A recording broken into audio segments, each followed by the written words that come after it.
You know that feeling when it's like 11 o'clock at night, you're staring at the ceiling, and you just have this sinking realization that the entire day somehow vanished. Oh, yeah. Yeah, absolutely. I mean, you were busy, sure. You answered emails, you moved things around, but if someone asked you what you actually accomplished for your own personal growth, your mind just goes completely blank. Right. It's a universally frustrating experience. Yeah, You feel utterly exhausted, yet completely unproductive at the exact same time. exactly. It's this very specific kind of, I don't know, modern paradox, right?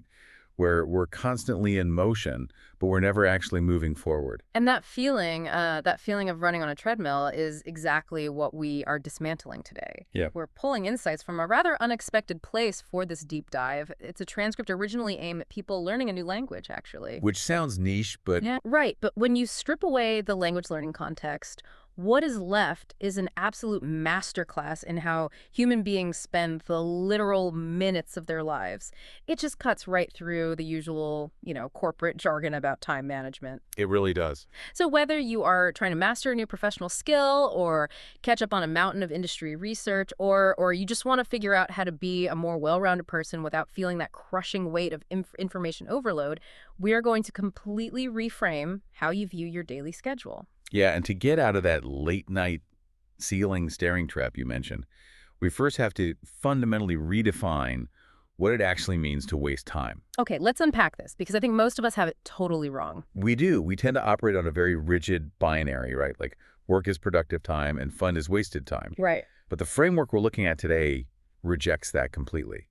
It defines wasting time as an activity that neither helps you grow nor helps you rest. That nor helps you rest that is the absolute pivot point here. It's huge. Because if an activity isn't building a skill and it isn't genuinely recharging your batteries, what is it actually doing? It's just burning minutes. Yeah, just burning minutes. There's this visceral metaphor from the source about a water bottle that really stuck with me. Oh, the limited water concept? Yeah. Imagine you only have a certain amount of water in this bottle to last you the entire day. If you just take the cap off and pour it directly onto the floor, you can't drink it later. Right. It's gone forever. It served absolutely no purpose. And the scary thing is, we pour that water on the floor constantly throughout the day without even realizing it. We really do. Think about this scenario. You're working on a complex task, your brain starts to feel heavy, the cognitive fatigue sets in, so you decide to take a quick, harmless 10-minute break to, I don't know, watch a funny video on your phone. Oh man, I know exactly where this goes because I do it literally all the time. Everyone does. You watch one video, you laugh, it does its job. But then the next one autoplays, and your brain does that thing where it whispers that incredibly dangerous phrase, just one more. Just one more. Always. Suddenly you check the clock, and an hour and 15 minutes have just evaporated. Your 10-minute breather just turned into a 75-minute rabbit hole. Yeah? But the real kicker isn't just the lost time, it's the emotional hangover that follows. The emotional hangover is real. Right. You don't feel happy, you don't feel relaxed, you feel empty, a little guilty, and somehow significantly more tired than before you even started. It's like feeling sand slipping through your fingers. Yeah. You open your hand and there's just nothing left. What's fascinating here is the psychology behind that sand-slipping feeling. It all comes down to a complete lack of intentionality. Intentionality. Yeah. Intentionality means you are doing something on purpose, by design. When you let your environment, so in this case, an algorithm specifically engineered to autoplay the next video, Yeah. when you let that dictate your actions, you aren't actually choosing to rest. Wow, okay. You're accidentally falling into a state of cognitive paralysis. Your brain is seeking an immediate escape from the discomfort of fatigue, but it lacks a defined boundary. It's like going to the grocery store because you need to buy a carton of milk, and somehow you walk out an hour later with a shopping cart completely stuffed with junk food, and you forgot the milk. Exactly. Your brain just fell into the trap. But, why does the brain surrender so easily when we consciously know that a 75-minute scroll session is going to make us feel terrible afterward? Well, because in the moment, the path of least resistance is to just stay exactly where you are. Ah, right. Without a clear intention, a predetermined stopping point, your brain doesn't have to spend any energy making a decision. Decision fatigue is very real. So true. If you don't define what rest looks like, your brain takes the easiest route, which is just consuming the next readily available stimulus. You aren't resting. You are just numbly existing. Numbly existing. That is grim, but accurate. And escaping that paralysis requires a counterintuitive approach. Right, because when you realize you've been wandering aimlessly into these massive rabbit holes, the instinct is usually to overcorrect. Oh, completely. You panic and think, I need to build a massive, rigid, color-coded daily schedule. Every minute must be optimized. The 5 a.m. club kind of thinking. Exactly. But the reality from our source is the solution isn't to go huge. It is to think incredibly small. We are talking about the tiny plan. I love this concept. Yeah. Think of your daily schedule like a car's GPS. Okay. If you get into your car, turn on the ignition, and just start driving.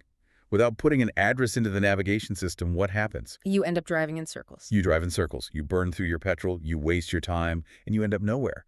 A tiny plan is simply inputting a clear, specific, small address into your daily GPS. That makes so much sense. Vague goals are the enemy here. If you wake up and tell yourself, today I will learn about artificial intelligence, or I will improve my coding skills, that is way too big. It's too abstract. Exactly. Your brain doesn't know what improve looks like. The GPS has no destination. There's actually a brilliant case study of this exact dynamic in the source text. Yeah, the language learner. Right.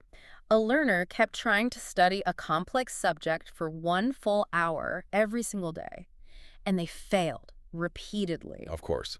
They would get tired, skip a day, feel incredibly guilty, and then skip the next 3 days. Then they changed their entire strategy. They made a promise to themselves that they would only study for 10 minutes a day. 10 minutes. That is it, just 10 minutes. And the turnaround was total. They actually stuck to it day after day. Now, looking at this from a behavioral science perspective. Actually, hold on. I have to jump in and push back on this on behalf of the listener for a second. Sure, go ahead. Because if you're a highly ambitious person, and if you're listening to this deep dive, you probably are, a tiny plan feels frustratingly inadequate. I can see that. Like learning 3 new words, or reading a single page of an industry report, or doing 10 minutes of a task. It just feels too small to make a meaningful dent. Right. If you are incredibly hungry to master a topic, isn't 10 minutes a day just a drop in the bucket? How does that actually move the needle? I completely understand that anxiety.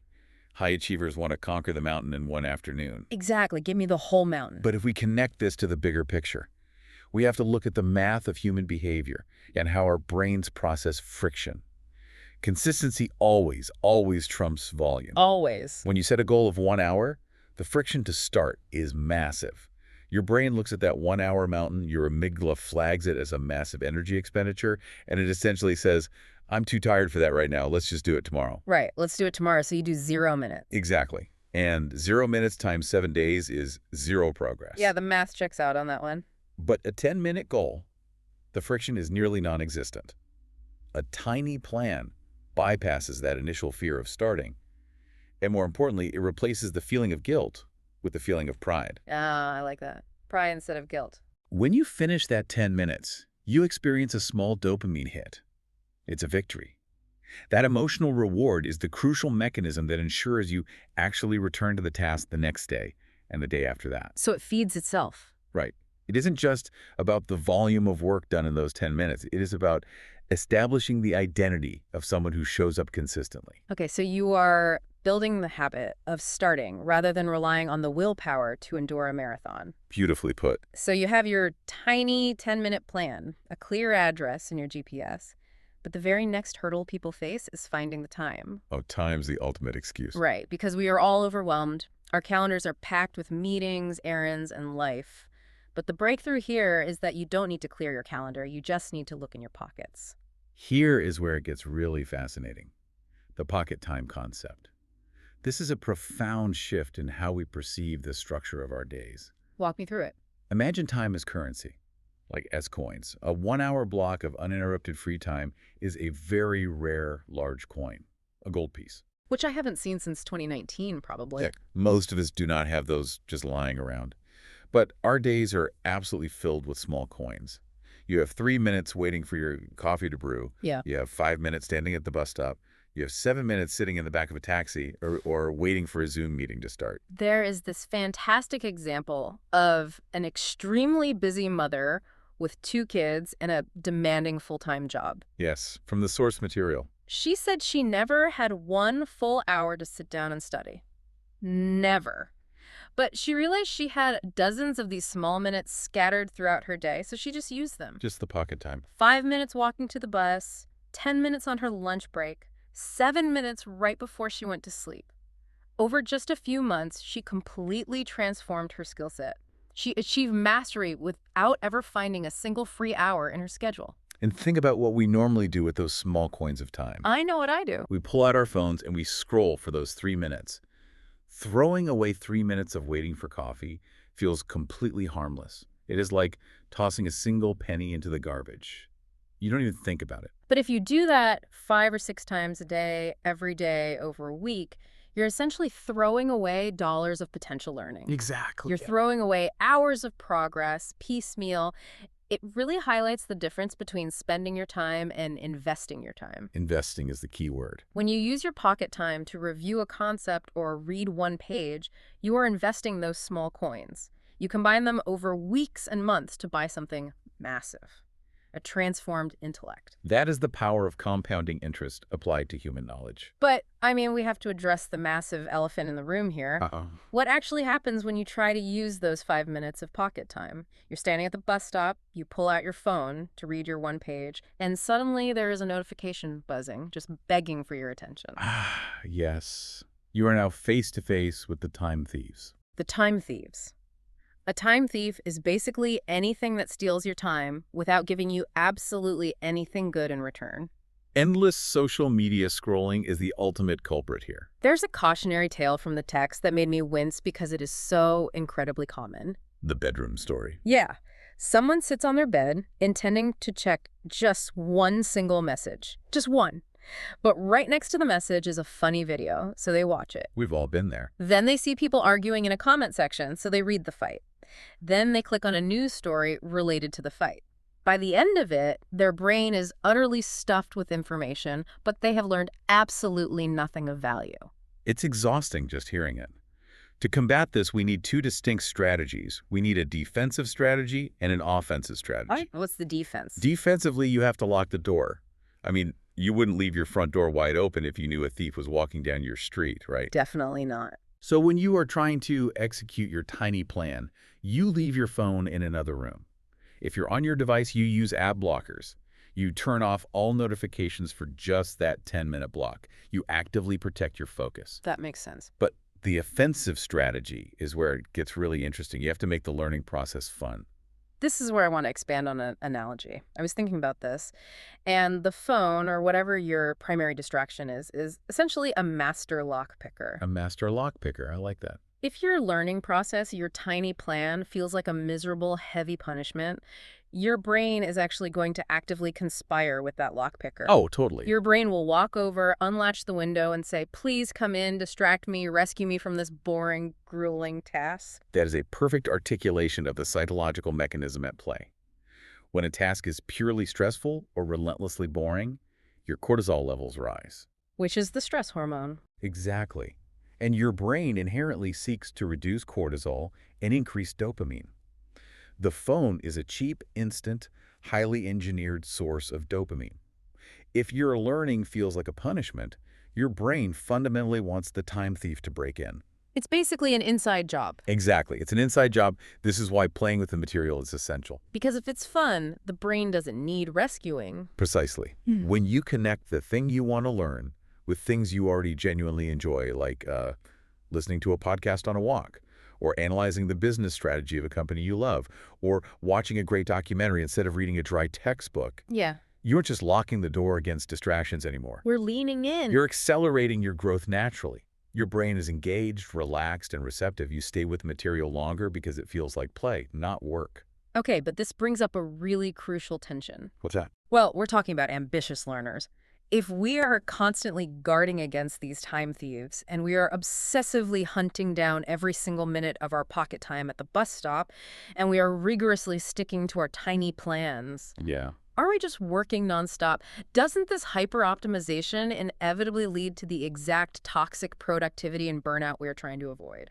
It absolutely would, which is why the most important golden rule of this entire framework is this. Rest is not wasting time. We have to underline that. Rest is not wasting time. We often treat ourselves like machines, expecting continuous output. But we operate much more like a smartphone battery. Another great analogy. If you use your smartphone all day long, running heavy apps, taking pictures, constantly keeping the screen on, and you never plug it into the wall to charge it, it dies. It shuts down. It completely stops working. Humans operate on the exact same energy depletion model. There is a perfect illustration of this from the source. Someone is working on a complex project late at night. They're incredibly tired, their eyes are heavy, but they try to force it. Pushing through the pain. Right. They push through the fatigue, relying on sheer willpower, and work for 2 solid hours. The result, the work is terrible. It always is. It has to be completely redone. It was a complete waste of 2 hours. But the next morning, after getting a good night's sleep, they sit down to do the exact same task. It takes them only 30 minutes, and the quality is exceptional. 30 minutes instead of 2 hours. Entirely because they respected the battery. Which forces us to ask a difficult question, I think. What's that? How do you actually distinguish between genuine battery charging, like true rest, and just letting a time thief disguise itself as rest? Yeah. Because, let's be honest, scrolling on the couch for 2 hours definitely feels like resting in the moment. That is the trap, right? The fake rest. How do we spot it? The distinction always lies in the aftermath. Yeah. Real rest prepares you to use your time better later. It restores your cognitive capacity. Okay. A time thief leaves you feeling empty, guilty, and more exhausted, just like that 75-minute video rabbit hole we discussed earlier. Right, the sand slipping through the fingers. Exactly. True rest, whether that is a walk in the park, a 20-minute nap, or just sitting quietly with your thoughts, actually recharges the battery. It all circles back to intentionality. There's that word again. Are you intentionally resting, choosing to unplug and recover, or are you accidentally escaping a feeling of overwhelm?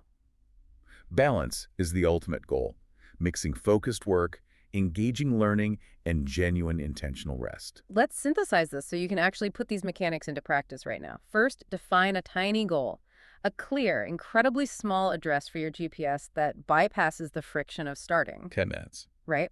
Second, locate your pocket time. Find those loose coins in your schedule and invest them. Third, make it a game. Connect your learning to something you enjoy so your brain doesn't actively invite the time thieves in. The inside job. Yes. Fourth, lock the door on distractions to protect your focus. And finally, respect your biological need to rest. Plug your battery in without guilt.